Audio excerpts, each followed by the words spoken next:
Gentleman from Idaho seek recognition. Madam Chairman, I move to strike last word. Gentleman's recognized for 5 minutes. Well, Mr. Chairman, Madam Chairman, Mr. Moran and I have had this discussion about 6 or 7 times on this very amendment over the past few years, and once again I rise to oppose it. And contrary to what the gentleman from Michigan just said, I do understand the issue, and frankly, understanding it is why I'm opposed to it.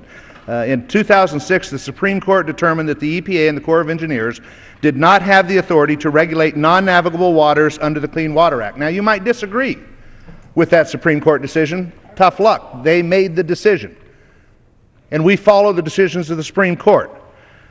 In accordance with this decision, the term navigable waters has long been the phrase used to limit federal intrusion with regards to the Clean Water Act's authority. Non-navigable waters are currently regulated by the states. Everybody that stands up and talks assumes that if it is a non-navigable water, that nobody is regulating it.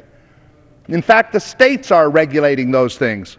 However, last year the Corps of Engineers and the EPA issued guidance that would expand the jurisdiction of the Clean Water Act to non-navigable intrastate waters, effectively resulting in a massive expansion of the federal government's authority to increase the number of waters subject to the water quality standards, including irrigation canals, drainage ditches, and other things.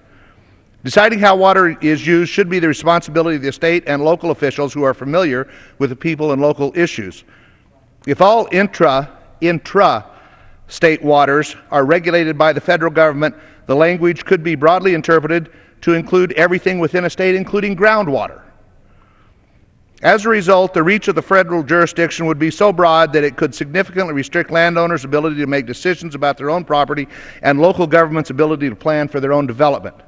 The language in the bill protects the authority of the states to prevent the Army Corps from expanding its regulations to include intrastate bodies of water under the Clean Water Act for any reason other than drinking water standards. Clarity is needed to this issue, and the gentleman from Michigan mentioned clarity. But I will tell you, clarity, simply for clarity's sake, is not an answer. Death is a clarity. It's not necessarily the outcome you want, though.